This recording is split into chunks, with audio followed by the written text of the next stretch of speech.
وأصحابه ومن دعا بدعوته واستنى بسنته إلى يوم لقاء ربه.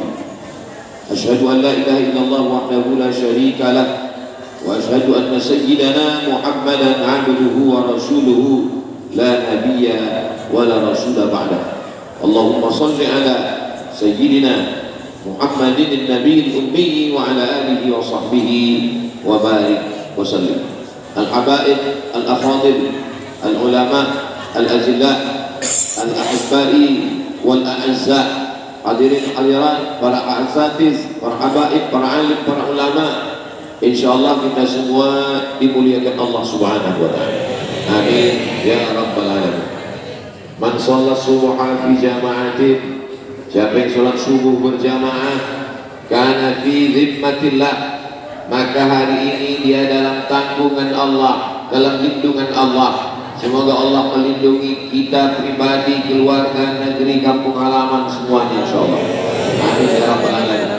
Man shalla subha fi jama'atin, siapa yang sholat subuh berjamaah, summa qa'ada yadhkurullah, setelah itu dia tidak keluar masjid, dia duduk berzikir mengingat Allah hatta tatlu'a asy-syams, sampai terbit matahari.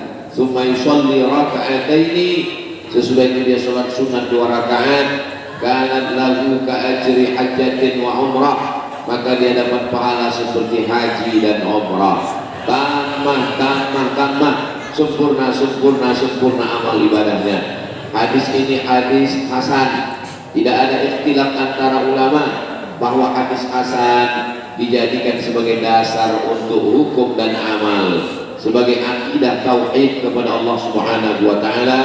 Hadis ini disebutkan oleh Imam Abu Isa Ibn Sawrah dalam kitab Sunan At-Tirmidzi. Mudah-mudahan kita istiqomah melaksanakan sholat subuh berjamaah sampai anak cucu kita sampai hari kiamat nanti insyaallah. Amin ya rabbal alamin. Saya datang dari Pulau Sumatera, tepatnya di Provinsi Riau. Ada sungai namanya Sungai Siak. Di tepi sungai itu ada istana dan di tepinya juga ada masjid. Sampai ke Pulau Kalimantan, tepatnya di kota Pontianak, juga ada sungai namanya Sungai Kapuas, betul? Di tepinya ada istana, juga ada masjid.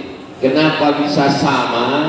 Karena mereka mendapatkan ajaran dari sumber yang sama, Sayyidina Muhammad sallallahu alaihi wasallam.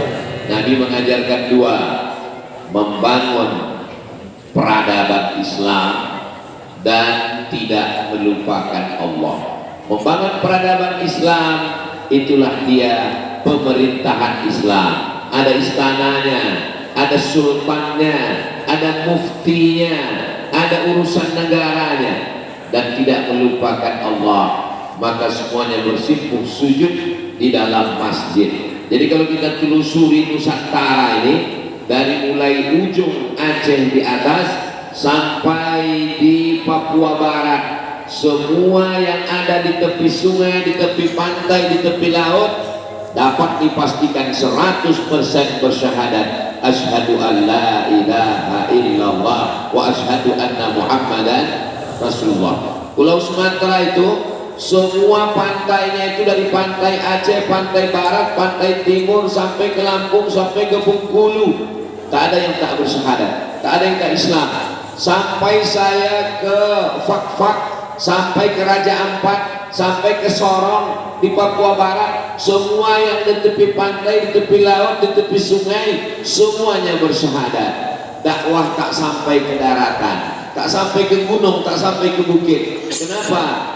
Karena memang transportasi dulu adalah laut, bahtera, kapal, maka dakwah hanya sampai di tepi-tepi saja. Lalu kemudian darat itu, banyak orang sekarang mengatakan, kenapa ulama-ulama dulu tak berdakwah sampai ke gunung, akhirnya yang di gunung belum dapat. Tapi bagi orang yang berpikir, yang di gunung, yang di darat itu sengaja mereka tinggalkan jatah untuk kita. Kalau yang di gunung itu pun mereka Islamkan juga, lalu kita masuk surga pakai apa? Apakah cukup hanya dengan bismika Allahumma ahya wa amut? Itu doa makan. Dakwah, orang yang paling rugi selama hidupnya adalah orang yang pernah hidup, bernapas dengan udara dari Allah, paru-paru titipan Allah, berjalan di atas muka bumi Allah, bernaung di bawah atap langit Allah, tapi tak pernah dipakai untuk mengajak orang ke jalan Allah subhanahu wa ta'ala. Mereka dulu dua-duanya dapat. Sultan Asy-Syarif Abdurrahman bin Maulana Sultan Husain bin Ahmad Al-Gadri, dua-duanya dapat. Dunianya dapat dengan kekuasaan Rabbana atina fid dunya hasanah, dan akhiratnya dapat membangun masjid, membangun peradaban Islam. Berapa orang dapat hidayah karena dakwahnya? Ayyadiyallahu bika rajulan wahidan. Satu orang dapat hidayah karena engkau khairum min umurin na'am, lebih baik daripada engkau memiliki seekor unta yang merah, kendaraan termahal. Khairum minad dunya wa ma fiha, lebih baik daripada dunia dan seisinya. Jadi sebenarnya kita hari ini sedang mengukur bayang-bayang kita. Mereka dua-duanya dapat, politiknya dapat, agamanya dapat, kesultanannya dapat, kerajaannya dapat, masjidnya dapat. Kita kalau tak dapat kekuasaan, tinggal satu lagi, memakmurkan masjid. Sudahlah kekuasaan tak dapat, bangun pula jam 8 pagi. Rezeki sudah dipatok, ayam diterkam kucing, dimakan musang. Apalagi yang tersisa untuk umat ini? Maka di antara doa kata Nabi Muhammad SAW, Allahumma barik li ummati fi bukuriha, berikanlah berkah pada umatku di waktu pagi. Jangan sampai tidur di waktu pagi, karena waktu pagi itulah Allah sedang membagi-bagikan rezekinya. Dan alhamdulillah yang mengamalkan ajaran ini bukan orang Islam. Suatu ketika saya sedang menjadi dewan juri musabaqah tilawatil Quran, tinggal di hotel. Dari hotel ke masjid agak jauh sedikit, jalan kaki. Pagi-pagi kami jalan kaki. Warung-warung kopi sudah buka semua. Sebelum azan subuh warung kopi sudah buka. Tapi yang punya warung kopi bercelana pendek tak sholat subuh. Yang orang Islam kesiangan semua. Di mana tempatnya ini Pak Ustaz? Tak boleh disebutkan, menjaga kode etik jurnalistik. Kita sedang otokritik, mengkritik diri kita sendiri di dalam. Kalau ulama-ulama dulu, para habaib yang datang ke Nusantara, melewati lautan Teluk Arab, dipukul ombak, dimpas gelombang, mereka kemari untuk supaya nenek moyang bangsa Melayu, Nusantara, Nusa, pulau, antara, di antara dua benua, di atas benua Asia, di bawah benua Australia, di antara Asia dengan Australia ada pulau-pulau. Orang Arab menyebutnya Al-Juzur Al-Hindia, juzur, pulau-pulau, Hindia, India, pulau-pulau yang ada di balik India. India, Bangladesh, ada pulau-pulau, Sumatera, Jawa, Kalimantan, Sulawesi, Papua. Di atasnya Filipina, Moro. Ini pulau-pulau ini di balik India, karena memang setelah India langsunglah ke pulau ini. Orang Arab menyebutnya Al-Juzur, pulau-pulau, Al-Hindia, pulau-pulau India. Lalu kemudian orang Belanda menyebutnya Indonesia. India, Nesia, pulau-pulau. Indonesia, pulau-pulau yang ada di balik India. Ini takdir yang tak bisa kita tolak. Kita memang sudah ditakdirkan Allah untuk lahir dan besar di pulau-pulau ini. Tak pernah datang malaikat waktu kita dalam kandungan ibu, lalu malaikat datang untuk memilih. Kau mau pilih hidup di mana? Amerika, Australia? Ini merupakan takdir Allah. Makanya di antara rukun iman yang enam, antu minabillah wa malaikatihi wa kutubihi wa rusulihi wal yaumil akhir wa bil qadari khairihi wa syarrihi. Takdir besar di Pulau Sumatera, menjadi orang Sumatera sudah pilihan dari Allah, tak dapat saya memungkiri, mengingkari itu.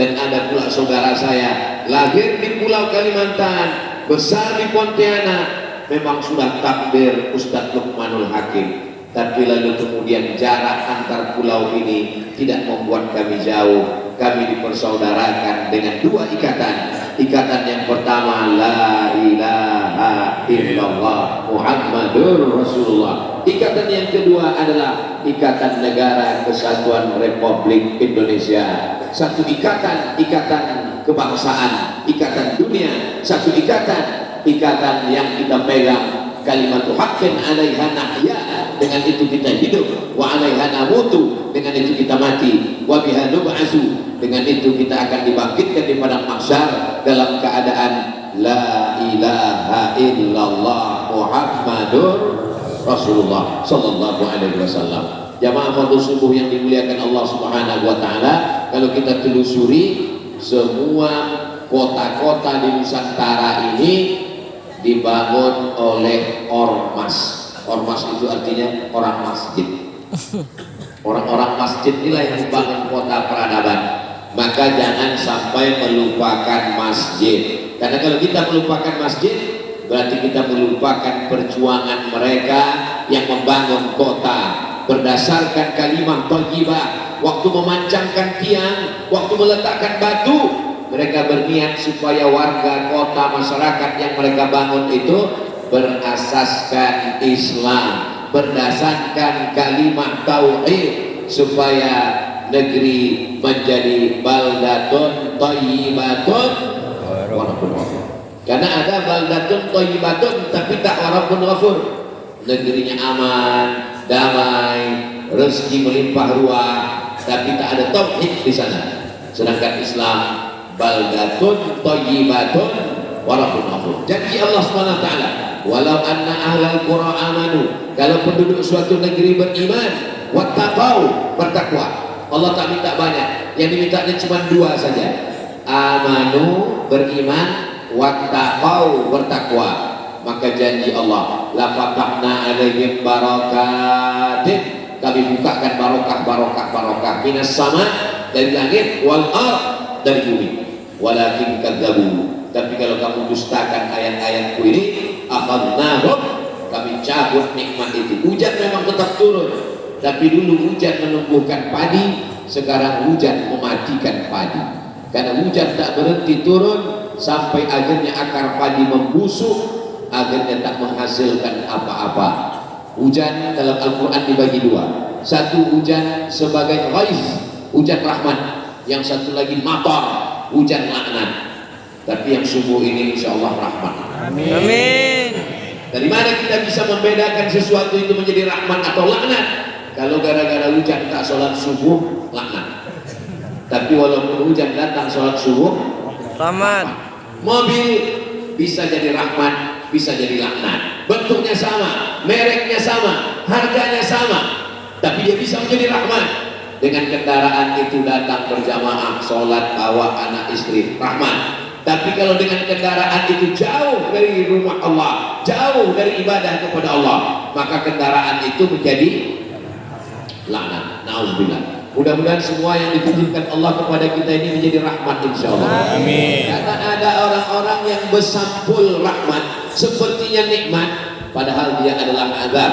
Itulah yang dikatakan Allah, sanastadrijuhum min haitsu la ya'lamun. Kami permainkan mereka dengan istidraj, min haitsu la ya'lamun, tapi mereka tak sadar. Wa umli lahum, kuulur, umli, macam main layang-layang diulur, sengaja diulur makin tinggi, makin jauh, semakin makin tinggi tersangkutnya, makin payah jatuhnya, supaya makin jauh dari rahmat. Nauzubillah. Ini azab yang diberikan Allah di dunia.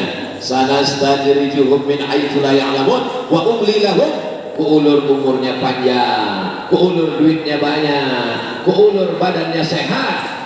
Fir'aun badannya sehat, Fir'aun kekuasaannya tinggi, Fir'aun tak pernah sakit, tapi sebenarnya itu bukan semakin dekat kepada Allah, tapi semakin jauh dari rahmat Allah, supaya semakin lama azabnya dalam neraka jahanam. Nauzubillah. Mudah-mudahan Allah menyelamatkan kita dari istidraj. Amin. Jangan heran ada orang yang sholatnya rajin, puasa sunnah Senin Kamis, pengajian tak tinggal, tapi tiba-tiba sakit.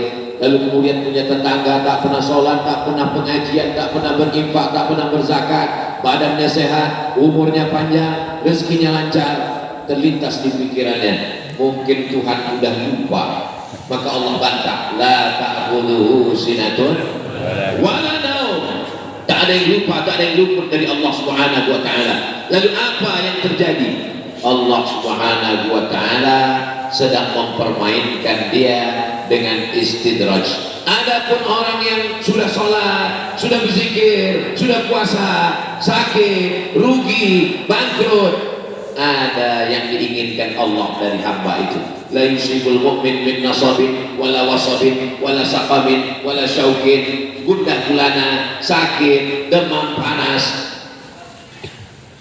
syaukin yastaqwa, sampai duri yang menusuk tapak kaki, illa kafarallahu anhu biha sayyi'atu. Begitulah cara Allah mengampunkan dosa seorang hamba. Hatta tamshi 'alal ardi, sampai hamba itu berjalan di atas muka bumi, maka alaihi khati'ah, tak ada lagi dosanya karena sudah diampunkan Allah Subhanahu wa taala.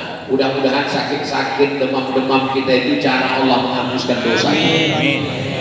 Ada seorang hamba, sholatnya sudah cukup, puasanya sudah cukup, zikirnya sudah banyak, sudah khatam Quran, sudah pengajian, sudah berinfak, sudah bersedekah, tapi rupanya setelah dihitung-hitung amalnya kurang untuk masuk ke dalam surga yang paling tinggi, namanya surga Jannatul Firdaus. Kalau anak-anak muda susah mengartikan Firdaus, VVIP, very very important person. Dihitung amalnya kurang, maka kata Allah Subhanahu wa taala, kasih dia ujian. Kalau dia sabar, maka berarti penuh amalnya. Itulah makna ayat innama yuwaffas sabiruna ajrahum bighairi hisab. Orang yang sabar itu akan memenuhi timbangan amalnya. Makanya hubungan kita dengan Allah ini dibangun berdasarkan husnul ana inda husni zanni abdi.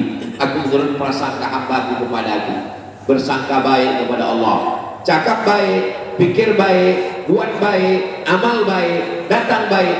Allah Ta'ala ingin kita bersyukur. Cakap baik, pikir baik, buat baik, amal baik, datang tak baik, Allah ingin kita bersabar. Makanya kata Nabi SAW, ajaban li amril mu'min, orang beriman itu ajaban, ajib, menakjubkan. Kenapa?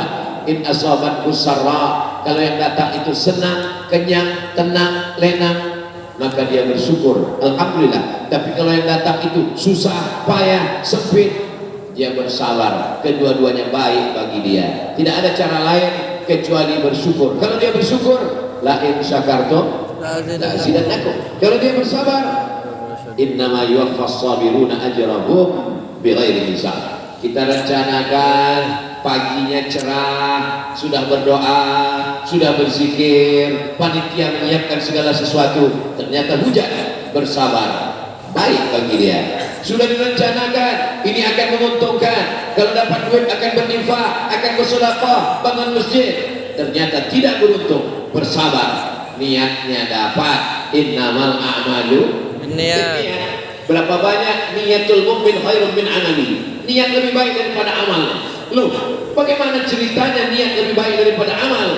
Andai jadi dia laksanakan, mungkin amalnya rusak karena ada riya, karena ada sum'ah. Tak jadi dia laksanakan, tak ada riyanya, tak ada sum'ahnya, tak sempat dicakap-cakapkan, tak sempat ditengokkan, dipandangkan kepada manusia, dan amalnya bersih daripada riya. Sesungguhnya Allah ingin menjaga dia. Itulah mengapa orang mukmin yang berniat untuk tahajud malam, tertidur sampai azan subuh berkumandang, maka tetap dapat niat tahajud, pahala tahajud dapat, dan tidurnya itu adalah sedekah dari Allah. Begitu dalam hadis sahih. Dan jangan tiap malam.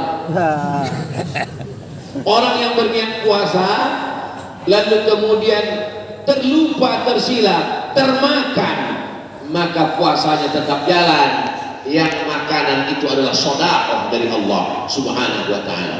Jadi Allah memberikan sedekah kepada hambanya. Selama ini hamba bersedekah kepada fakir, miskin, yatim, du'afa, tapi ada kalanya hamba itu diberi sedekah oleh Allah Subhanahu wa taala. Begitulah Allah mendidik hamba ini sehingga akhirnya hamba itu menghadap Allah dalam keadaan husnul khatimah.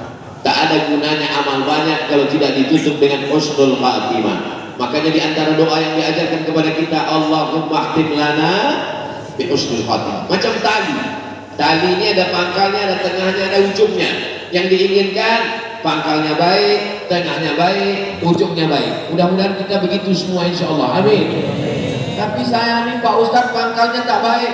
Saya pemabuk, saya pemakai, saya peminum, saya pezina, saya pelaku perbuatan maksiat.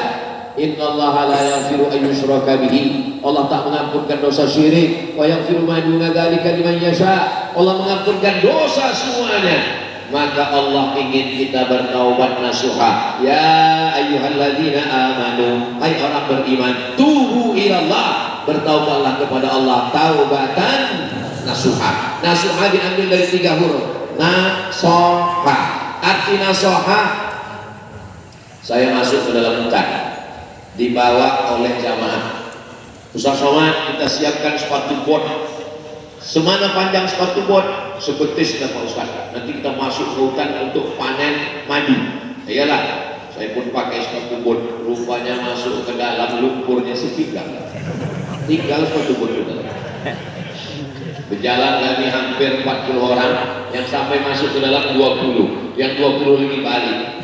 Tak lulus babak penyisihan. Saya kena malu segan sampai juga ke dalam. Sampai ke dalam, naiklah pemanjat. Rupanya ujung tali pancing yang pakai batu dilemparkan ke atas, tali pancing ini diikatkan pakai tali besar sebesar lengan. Sampai ke atas, jatuh ke bawah, tersangkut di cabang dahan, ditarik. Panjang tali itu 100 meter, 50 ke atas, 50 ke bawah. 2 orang tukang tarik, 1 naik ke atas. Sampai ke atas. Begitu sampai ke atas, diambilnya parang panjang, dipotong lelah sarang lebah tadi. Begitu dipotong, sarang lebah pun jatuh. Kami menunggu pakai kain di bawah. Nasoha, asal kata bahasa Arab nasuha, artinya menyaring sarang lebah sampai menetes madu di bawah. Lilinnya tinggal di atas, anak-anak lebah tinggal di atas, ranting kayu tinggal di atas, sampah-sampah tinggal di atas. Yang murni di bawah adalah madu asli, bawa pulang ke rumah. Katanya kalau asli ini bini mengamuk warna. Begitulah taubat nasuha. Artinya apa? Kita ini adalah saripati madu lebah, tapi kemudian ada lilitnya, ada sampahnya, ada dahannya, ada rantingnya, ada daunnya, ada anak-anak lebah. Tapi kemudian setelah disaring dengan penyaringan, penyaringan itu disebut dengan nasuha. Diambil dari kata nasoha, itu juga lah nasihat. Tolong berikan saya nasihat Pak Ustaz. Sebagaimana nasihat menghasilkan sesuatu yang halus. Dari mana ini datang?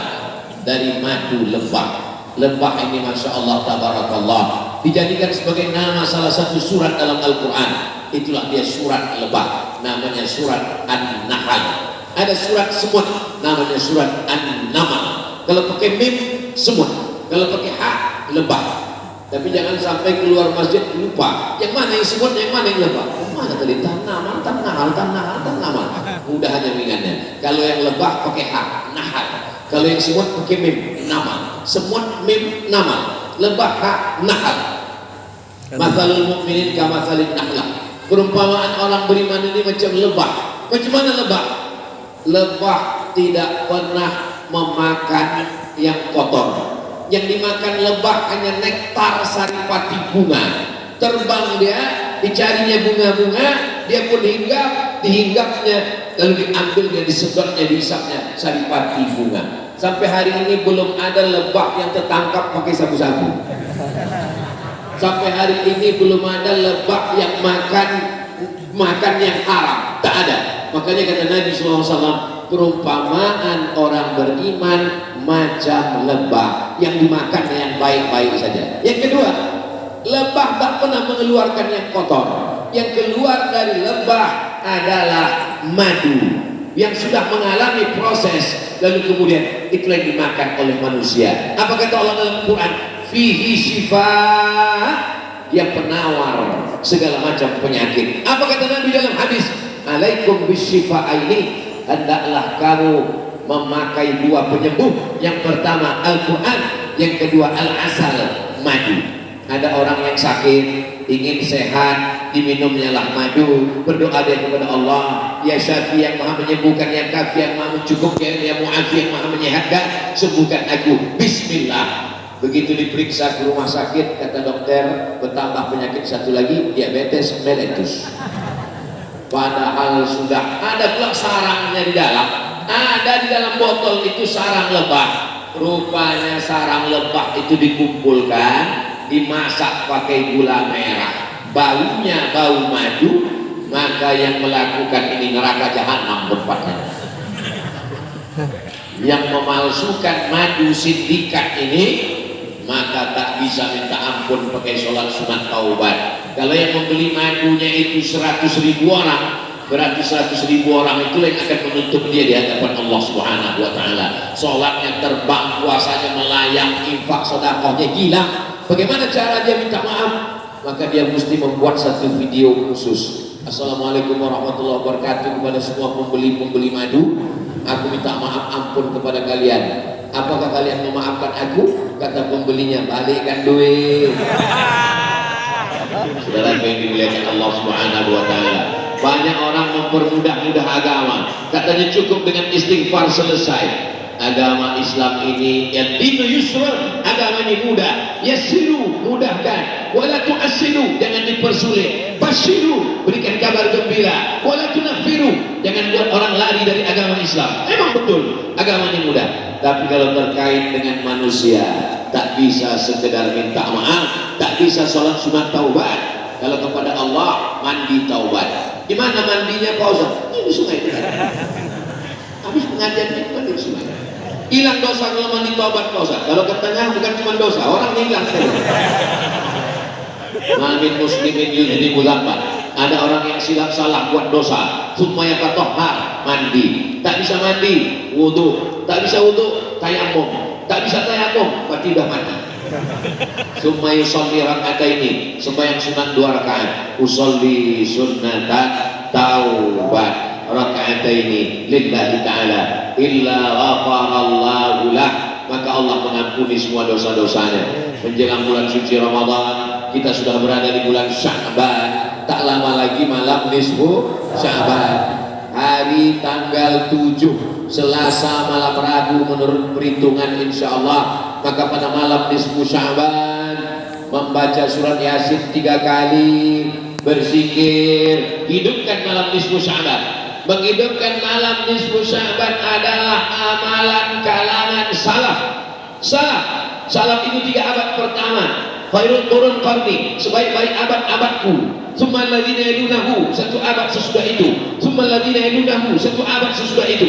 3 abad pertama dulu kalangan salaf menghidupkan malam nisfu Sya'ban. Begitu kata Imam Al-Qastullani. Kata Imam Al-Qastullani dalam syarah Al-Mawahib Al-Laduniyah, kalangan salaf menghidupkan masjid pada malam nisfu Sya'ban. Mereka memakai jubah kebesaran. Jubah itu memang kebesaran karena ukurannya rata-rata XL besar. Lalu kemudian mereka memakai celak mengikuti sunnah Rasulullah SAW, tisbih untuk mengobat mata. Mereka memakai bukhur, dipakai itu bukhur.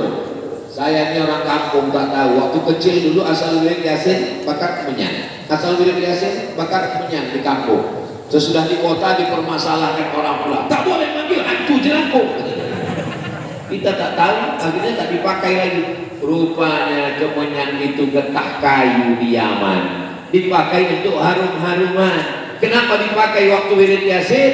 Karena malaikat suka yang wangi-wangi. Kenapa tak pakai gaharu? Mahal.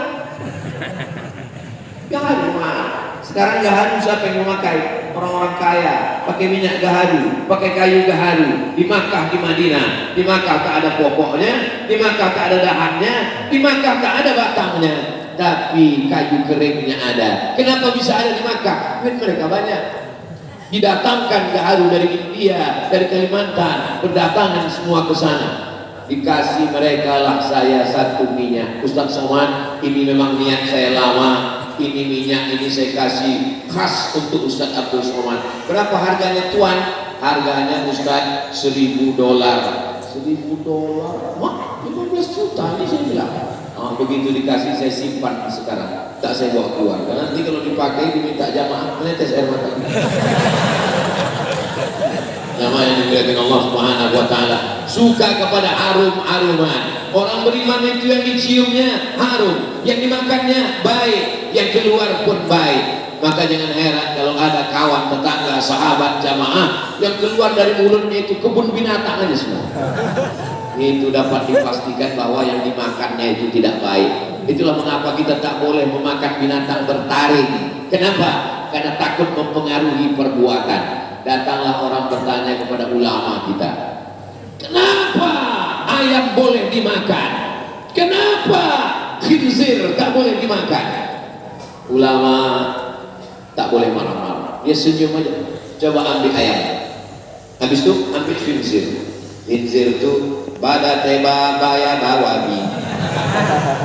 Khinzir bahasa Arab.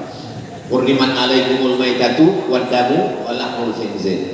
Diambil ayam, ambil 2 ayam jantan, ambil 1 ayam betina, masukkan 1 kandang. Belaga ayam jantan itu sampai tetes darah penghabisan untuk merebut ayam betina. Begitulah cemburunya ayam. Mamang cakap diambil khinzir jantan 2, diambil khinzir betina 1. Tak ada mereka bekerja sama ya. Maka dilarang makan khinzir karena takut tak ada cemburu. Dan informasi terbaru, binatang yang homo, yang LGBT, khinzir itu. Maka orang makan khinzir ini agak-agak melambai. Pengaruh makan. Jamaah yang dimuliakan Allah SWT, kenapa kita dilarang makan yang bertaring, makan yang bercakar tajam? Karena mempengaruhi sifat dan perbuatan. Begitulah Allah SWT mengumpamakan dengan madu lebah, yang dimakannya baik, yang keluarnya baik. Yang kedua, yang ketiga, lebah bersarang di kayu tualang yang tinggi. Belum pernah rasanya ada lebah bersarang di batang ubi. Lebah tak mau bersarang di ranting yang lapuk, yang bersarang di dahan yang kokoh. Kenapa dibuatnya tinggi? Karena dia tidak mau diganggu orang, dan dia tak mau mengganggu orang. Dia tidak mau merusak. Belum ada lebah yang bersarang hingga patah ranting kayu, tak ada. Dicarinya kayu yang tinggi, bersarang dia di sana. Maka kalau kita tebang kayu tualang, maka sesungguhnya kita sudah membunuh lebah. Akhirnya pindah lebah. Di beberapa kota saya tengok ada lebah yang bersarang di mall. Bersarang dia di bawah perpustakaan. Kenapa? Karena rumahnya sudah dihancurkan. Lalu kemudian yang keempat, lebah tidak pernah mengganggu orang. Tapi kalau sarangnya diganggu, dia akan mengejarmu walaupun kau menyelam ke dalam sungai Kapos. Dikejarnya, begitu menyelam ke dalam, ditunggunya. Begitu kepala muncul, disengat. Di ujung ekor belakangnya ada senjata pamungkas terakhir, tajam dia, sengatan lebah. Sengatan ini dipakai hanya sekali seumur hidup. Kalau lebah sudah memakai sengatnya, sesudah itu dia akan mati. Kenapa? Karena kalau sudah dia sengat, dia terbang, maka lepaslah dari perutnya dan dia akan mati. Bagi lebah lebih baik hidup mulia, dan kalau mati, matinya mati syahid. Lebah tahu kalau dia sudah menyengat, dia pasti akan mati. Tapi bagi dia tak ada gunanya hidup terhina. Sarang sudah diganggu, madu sudah diambil, hidup lebih baik putih tulang daripada putih mata. Ini biasanya diucapkan jomblo yang calonnya diambil orang lain. Jamaah yang dimuliakan Allah Subhanahu wa taala, makanya lebah itu kalau dia mati, mati syahid. Kenapa? Karena dia membela harkat martabat dirinya, hormatan dirinya, rumahnya, bangsanya diganggu, dan dia tidak mau itu. Nabi itu kalau memberikan perumpamaan, betul, di antara mukjizat Nabi itu adalah jawami'ul kalim. Arti jawami'ul kalim, kalimatnya pendek tapi penjelasannya panjang. Hanya 1 kalimat yang keluar dari mulutnya. Perumpamaan orang beriman macam lebah, tapi menjelaskannya sampai 60 menit. Ustaz Abdul Somad selesai jam 6.15 insyaallah. Banyak ustaz berceramah, jamaah tak tahu selesainya kapan. Akhirnya dalam hatinya, kapalah penderitaan ini berakhir.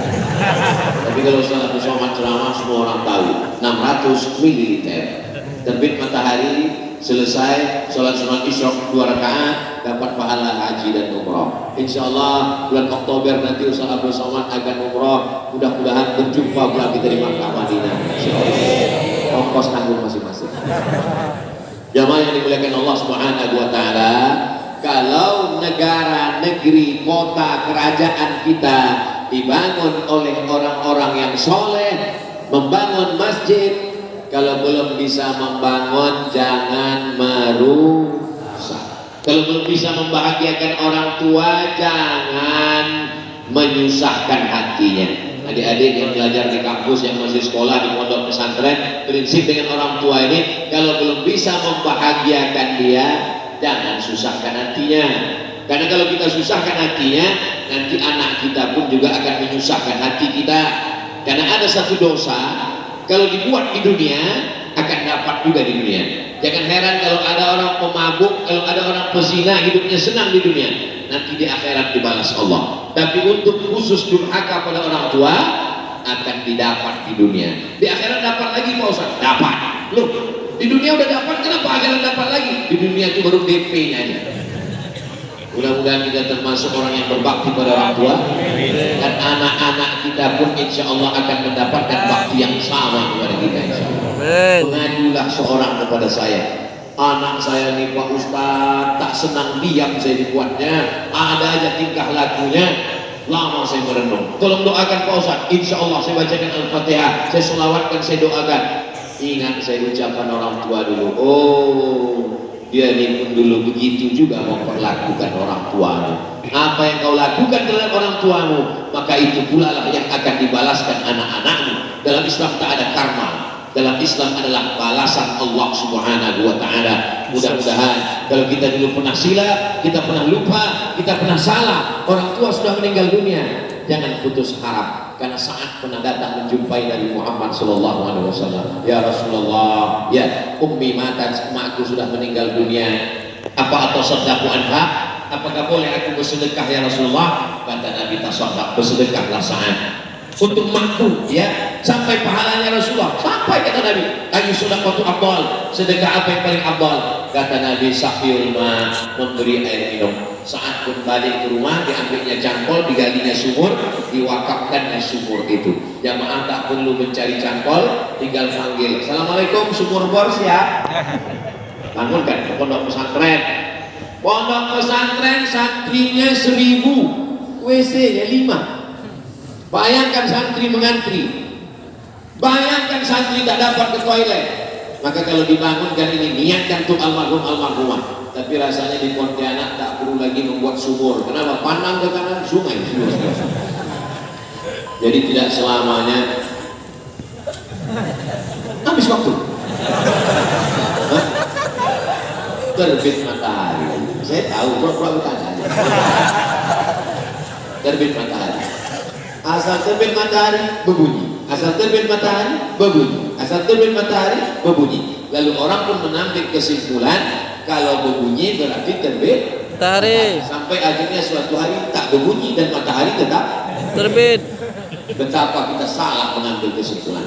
Ada tua mati, ada tua mati, ada tua mati. Lalu orang mengambil kesimpulan bahwa mati itu menunggu tua. Padahal banyak yang muda mati. Betapa kita salah mengambil kesimpulan. Jangan ambil kesimpulan dari sesuatu kebiasaan. Dia berbunyi terbit matahari, sampai akhirnya terbit matahari tanpa dia berbunyi. Kenapa? Karena dia lebih dulu mati. Habis baterainya. Dan yang dimuliakan Allah Subhanahu wa taala, jangan mengambil kesimpulan dari data-data yang tidak sesuai. Karena apa? Karena tak semua data menghasilkan kesimpulan yang benar. Kesimpulan kita tentang bahwa mati menunggu tua tidak selamanya benar. Covid mengajarkan pada kita bahwa tidak menunggu tua, lebih sehat. Berapa banyak tetangga, kawan, tetangga, jiran, satu sekolah, keluarga kita, andai tolan, kerabat kita sehat walafiat, tapi sudah mendahului kita. Kenapa kita masih hidup di bulan Sya'ban ini? Apa yang diinginkan Allah kepada kita di bulan Sya'ban ini? Taubat. Yang diinginkan Allah adalah liyabluwakum ayyukum ahsanu amala. Banyak orang sekarang salah jawab. Bapak sehat ya? Alhamdulillah. Apa rahasianya Pak? Bapak sehat, 5 sempurna. Kalaulah orang sehat karena olahraga, kenapa banyak orang habis olahraga jogging mati? Tapi jangan dijadikan dalil untuk tidak olahraga. Kok kenapa tak jogging? Kata Ustaz Somad, nanti habis jogging mati. Dipotong ceramah saya. Jangan potong ceramah Abdul Somad, nanti menimbulkan fitnah. Tonton edisi lengkapnya di channel Ustaz Abdul Somad Official. Subscribe, like, share, dan komen. Saudara yang dimuliakan Allah Subhanahu wa Ta'ala, kita ini orang-orang yang sudah lulus dari fit and proper test, insya Allah. Amin. Amin. 300.000, mohon maaf menyinggung perasaan tak layak diucapkan, sperma menyembur, tapi yang jadi cuma 1. Di antara 1 itu berapa yang prematur keguguran, yang lahir berapa yang kecelakaan, yang sempat remaja berapa yang mati karena overdosis, berapa yang meninggal karena kecelakaan lalu lintas. Lalu kita bisa hidup sampai subuh ini. Berapa yang mati karena makanan? Diabetes, gula darah, jantung koroner, macam-macam karena makanan. Sampai akhirnya hari ini orang takut makan. Dulu waktu kecil disuruh makan, semuanya makan semua, makan nasi, makan mie pakai nasi. Setelah besar tak boleh pula makan nasi, takut gula, takut kolesterol. Akhirnya lahirlah generasi yang confused, generasi yang membingungkan, bingung. Tapi bagi saya orangnya tak bingung. Apapun saya makan. Ustaz Somad udah ada pantangan? Ada saya bilang. Apa pantangan? Pantang dekat. Asal dekat habis. Karena Allah mengatakan kulu, makanlah, wasrabu, minumlah. Yang tak boleh itu wala tusrifu, jangan berlebih. Asal makan cukup.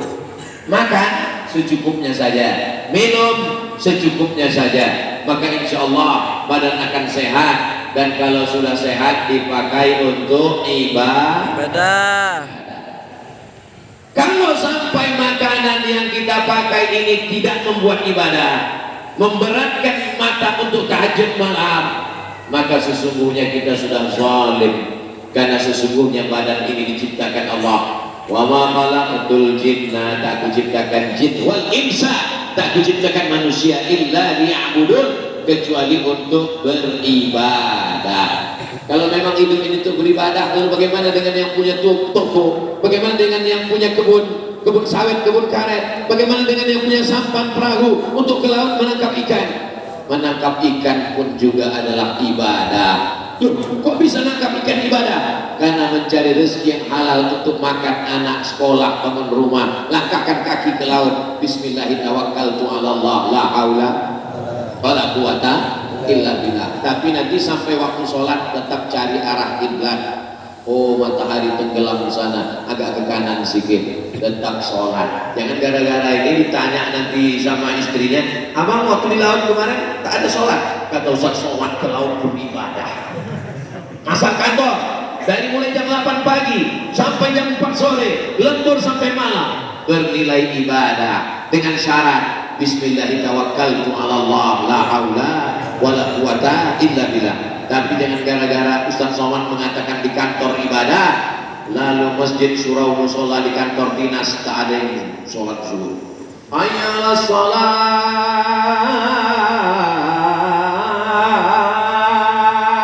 Berapa banyak di kantor-kantor dinas, dia yang muazzin, dia yang qomat, dia yang imam, dia yang makmum, dia yang bersihkan musola. Tak ada jamaah. Pas ditanya, kenapa kalian tak sholat? Kata Ustaz Somad, di kantor pun juga ibadah. Ada yang namanya ibadah mahdoh, sholat, zakat, puasa, haji, umrah, zikir, baca Quran. Itu ibadah mahdoh, pure, murni, memang betul-betul ibadah. Tapi ada perbuatan, makan, minum, bernilai ibadah. Makan, maaf, cakap binatang pun makan, orang kafir pun makan. Tapi kenapa makan kita ibadah? Makan kita ibadah karena disebut nama Allah. Bismillah. Allah mabarik lana. Bacaan juga. Tapi katanya hadisnya dhaif Pak Ustaz. Ajma'al ulama ala jawazil amal bil hadis dhaif. Kata Imam Nawawi, sepakat ulama boleh mengamalkan hadis dhaif. Allahumma laka sumtu dhaif, Allahumma barik lana dhaif, awaluhu rahmah awsatuhu maghfirah akhiruhu itqun minan nar dhaif, utlubil ilma walau bisin tuntut ilmu walau ke negeri Cina dhaif. Ada itu Pak Ustaz, ada dalam hadis tuntutlah ilmu walau ke negeri Cina dulu. Sekarang tak perlu lagi karena Cina sudah datang. Saudara yang dimuliakan Allah Subhanahu wa taala, begitulah Allah Subhanahu wa taala mengajarkan umat ini melalui lisan Sayyidina wa Maulana Muhammad sallallahu alaihi wasallam. Sampai-sampai Nabi Musa ingin menjadi umat Nabi Muhammad sallallahu alaihi wasallam. Datang sahabat Nabi namanya Umar bin Khattab membawa lembaran Taurat. Di Madinah itu banyak orang Yahudi, Yahudi Bani Nadir, Yahudi Bani Quraizah, Yahudi Qainuqa, Yahudi Khaybar. Datang Umar membawa lembaran Taurat. Kata Nabi, apa itu Umar? Ini Taurat ya Rasulullah. Sini. Diambil, disobek Nabi. Apa kata Nabi? Lau kana Musa hayyan, seandainya Nabi Musa hidup hari ini, ma wasa'ahu illa ayat tabi'ani, Musa pun ikut aku. Nabi Musa ingin menjadi umat Nabi Muhammad SAW. Nabi Isa ingin menjadi umat Nabi Muhammad SAW. Dan di akhir zaman sebelum hari kiamat, Nabi Isa akan turun, tidak membawa syariat baru. Dia mengikut syariat Nabi Muhammad SAW. Kita memang umur paling pendek, badan paling kecil. Umur umatku ini kata Nabi baina sittin wa sab'in, antara 60-70. Nabi Nuh 950 tahun. Bayangkan kalau kita macam Nabi Nuh, berapa kali ganti KTP? 950 tahun. Kita 60 tahun kalau ikut Nabi Muhammad SAW. Maka kalau ada di antara bapak ibu ini sekarang yang udah 62 tahun 11 bulan,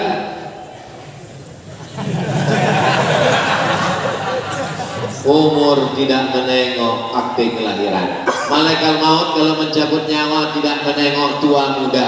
Apa kata orang Melayu? Mumbang jatuh kelapa pun jatuh. Mumbang itu artinya kelapa muda yang busuk, jatuh juga. Kalau kita tegak di bawah pokok kelapa, bukan cuma kelapa tua yang jatuh, mayangnya pun jatuh juga ke bawah. Tapi ada kelapa tua tak jatuh, dicolok tak jatuh, isi sobat tangan jatuh. Artinya apa? Saya tak pernah berpikir bahwa umur saya 60-70. Dulu begitu. Saya akan mati tahun 2040. Lahir 1977, 2040, 63 tahun. Dulu saya berpikir begitu. Lama-lama saya tahu pikiran ini salah. Aku bisa saja mati kapanpun. Jadi malam waktu tidur, bismika Allahumma ahya wa amut. Kalau mati aku malam nih ya Allah, maka aku istirahat dari dosa-dosa. Kalau hidup aku besok pagi ya Allah, berarti bertambah amal soleh. Tadi terbuka mata, alhamdulillah masih hidup lagi. Buka mata tengok jam dinding, alhamdulillah. Buka mata tengok AC, alhamdulillah. Buka mata tengok TV, alhamdulillah. Sampai masanya nanti buka mata gelap, tiba-tiba terdengar suara marah buka. Saat itulah baru penyesalan tak lagi bermakna. Mata sudah menengok azab. Rabbana abasarna, mata kami sudah menengok azab. Wasami'na, telinga kami sudah mendengar azab. Farji'na, balikkan kami lagi ke dunia. Na'mal salihan, kami ingin beramal soleh. Bisa kita lagi balik ke dunia? Saat itu penyesalan tak lagi bermakna. Menetes air mata darah, minta balik ke dunia. Apa kata orang-orang yang dikubur itu? Ditanya Allah Ta'ala, hai mayat-mayat, hai jenazah-jenazah, mau kalian hidup lagi? Apa kata jenazah? Hidupkan kami lagi ya Allah. Kalau kalian mau hidupkan, kalian mau apa? Kata jenazah-jenazah, hidupkan kami ya Allah ila ajalin qarib, kejam, tak bisa sejam, semenit pun jadilah. Kata Allah, kalau kuhidupkan kalian semenit mau apa? Fa asaddaqa wa akum minas salihin. Mereka cuma dua, mau bersedekah dan mau jadi orang soleh. Itulah mengapa kita minta anak yang soleh. Rabbi habli minas salihin. Itulah mengapa kita minta jadi orang soleh. Selesai wudu menghadap ke kiblat, asyhadu an la ilaha illallah syarikalah wa asyhadu anna muhammadan abduhu wa rasuluh. Allahumma ja'alni minat tawwabin waj'alni minal mutatahhirin waj'alni min ibadikas sholihin. Karena hanya orang soleh lah yang didoakan dalam sholat. Orang soleh didoakan dalam sholat. At-tahiyatul mubarakatuh shalawatut thayyibatulillah. Assalamualaikum ayuhan nabi wa rahmatullahi wabarakatuh. Wassalamu alaina wa ala ibadillahi Sholihin. syarat soleh, soleh akidahnya. Yang sampai ikut aliran sesat, Khawarij, Murji'ah, Qadariyah, Jabariyah, Mu'tazilah, sekuler, liberal, komunis. Sedangkan akidah kita adalah Ahlus Sunnah wal Jamaah. Soleh ibadahnya subuh, zuhur, asar, maghrib, isya, duha, tahajud, qabliyah, ba'diyah. Soleh puasanya Ramadan, puasa yang tinggal-tinggal dulu. Masih ada kesempatan untuk mengqadha puasa yang lalu-lalu tinggal. Ibu mengandung anak 30 hari tak puasa. Lahir anak tahun pertama 30 hari tak puasa. Anak disusukan 2 tahun 30 hari tak puasa. Satu anak 90 hari tak puasa. Anak ibu berapa? 13 puasa. Kalau suaminya soleh, dia akan ingatkan, ingat puasamu, kamu mesti ganti, kamu mesti qadha. Saya ini mau mendengar ceramah Ustaz, mau meringankan beban Ustaz. Mendengar ceramah Ustaz semua ini bertambah beban saya 90 hari. Puasa qadha itu tak terasa kalau dilaksanakan dengan puasa Senin Kamis. Laksanakan puasa Senin, Kamis, Senin, Kamis, Senin, Kamis, Senin, Kamis, 1 bulan, 8 hari, 10 bulan, 80 hari, 11 bulan, 88 hari, tambah 2 hari, 90 hari. Maka orang yang istiqamah puasa Senin Kamis, badannya sehat, akalnya sehat, takwa kepada Allah, dan utang anaknya lunas selama 1 tahun, dan ada bonus belanja berkurang. Apa salahnya? Niatnya bosan, niatnya qadha, tak perlu niatnya disebut aku qadha hari ini bercampur dengan puasa Senin Kamis, bercampur pula dengan puasa Rajab dan Sya'ban. Tidak, cukup dengan niat qadha, qadhanya dapat, qadhanya lunas, dan insya Allah dapat pahala puasa sunnah. Almarhumah emak saya sampai meninggalnya pas hari Senin, habis makan sahur dalam keadaan niat puasa hari Senin. Karena memang saya sampaikan ke dia, saya semua pengajian ke dekat-dekat dulu, ke keluarga-keluarga dulu. Karena jangan kita menceramahi orang keluarga dekat kita. Mak, dulu waktu mengandung aku berapa hari tak puasa? Oh, kau dulu aku dalam kandungan sakit-sakit aku tak bisa puasa. Maka diqadha dengan niat puasa Senin Kamis. Karena dia tak tahu hitungannya, diqadhanya itu sampai tua. Umur 70 saya tanya, kalau tak sanggup nanti kubayarkan fidyah. Karena dalam Quran dikatakan wa 'alal ladzina yutiqunahu fidyatun ta'amu miskin. Bagi yang tak sanggup puasa karena tua renta, karena penyakit yang tak sembuh-sembuh, maka dia membayar fidyah. Insyaallah aku masih sanggup, maka sanggup berpuasa. Kalau keadaan musafir, maka fa'iddatun min ayyamin ukhra, diganti di hari yang lain. Bagaimana kalau mati belum mengqadha puasa? Man mata, sampai mati, wa alaihi siyamun, punya utang puasa, soma'an waliyuhu, maka ahli warisnya wajib menggantikan puasanya. Jadi kalau kita pulang nanti ke rumah, buka laci orang tua, dapat catatannya, waktu dulu aku meninggalkan puasa sudah aku qadha, masih ada 30 hari lagi. Maka teleponlah abang, adik, kakak sudah datang semua, bilang ini kita mau menyambut puasa, ada yang mau kita bagi-bagi ini. Insya Allah mereka datang semua. Disangkanya mau bagi cincin, rantai, gelang, surat tanah. Dia tak tahu mau bagi utang puasa. Saudara yang dimuliakan Allah Subhanahu wa taala, Allahumma barik lana fi Sya'ban, berikan kami berkah di bulan Sya'ban, wa ballighna Ramadan, sampaikan kami ke bulan Ramadan. Mudah-mudahan keluarga kita sehat walafiat, anak-anak kita diselamatkan dari bahaya akhir zaman, diselamatkan dari zina, diselamatkan dari LGBT, diselamatkan dari narkoba, diselamatkan dari ganja, diselamatkan dari sabu-sabu, diselamatkan dari khamar, diselamatkan dari pergaulan bebas. Amin. Hadhihi niyyah wa kulli niyatin salihah. Al-Fatihah. أعوذ بالله من الشيطان الرجيم بسم الله الرحمن الرحيم الحمد لله رب العالمين الرحمن الرحيم مالك يوم الدين إياك نعبد وإياك نستعين اهدنا الصراط المستقيم صراط الذين أنعمت عليهم غير المغضوب عليهم ولا الضالين آمين اللهم صل على سيدنا محمد وعلى آل سيدنا محمد السلام عليك يا رسول الله اللهم أنزل الرحمة والسلامة والبركة على هذه الجماعة turunkanlah keselamatan, kerahmatan, keberkahan kepada seluruh jamaah ini ya Allah. Allahumma aftah lana abwabal khair wa abwabal ni'mah wa abwabal barakah. Bukakan untuk kami pintu kebaikan, pintu-pintu nikmat dan pintu-pintu keberkahan. Allahumma dafa'ana al-ghala wal waba wal fahsya wal riba wal zina. Selamatkan Pontianak, selamatkan Kalimantan Barat, selamatkan negara kesatuan Republik Indonesia, selamatkan negeri-negeri kaum muslimin dari segala malapetaka, bencana, musibah, segala perbuatan keji dan mungkar ya Allah.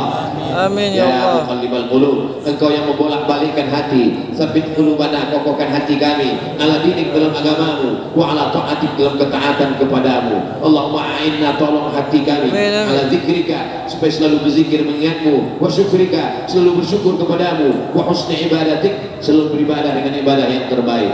Ya Rabbi bil Mustafa balligh maqasidana waghfir lana ma madha ya wasi'al karami. Antal habibul ladzi turja syafa'atuhu li kulli haulin minal ahwali muqatta'ani. Dengan barokah Nabi Muhammad, selamatkanlah kami dari segala malapetaka, bencana, musibah. Dengan barokah Nabi Muhammad, sampaikanlah segala niat kami. Ya Qadiyal hajat, ya Rafi'at darajat, Engkau yang menunaikan hajat, Engkau yang mengangkat derajat. Angkat derajat kami di sisimu ya Allah. Allahumma akrimna wa la tuhinna. Muliakan kami dengan iman, muliakan kami dengan Islam, jangan hinakan kami dengan perbuatan maksiat ya Allah. Amin.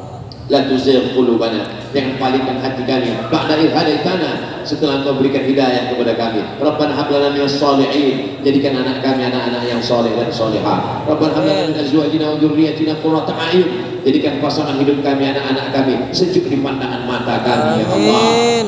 Rabbana taqabbal minna salatana wa siyamana wa qiyamana wa ruku'ana wa sujudana. Terima salat kami, puasa kami, bacaan Quran kami, sedekah kami, wa tammim taqsirana, sempurnakan segala kekurangan kami. La tada' lana dzamban illa ghafarta, keluar kami dari masjid ini dalam keadaan bersih dari dosa-dosa.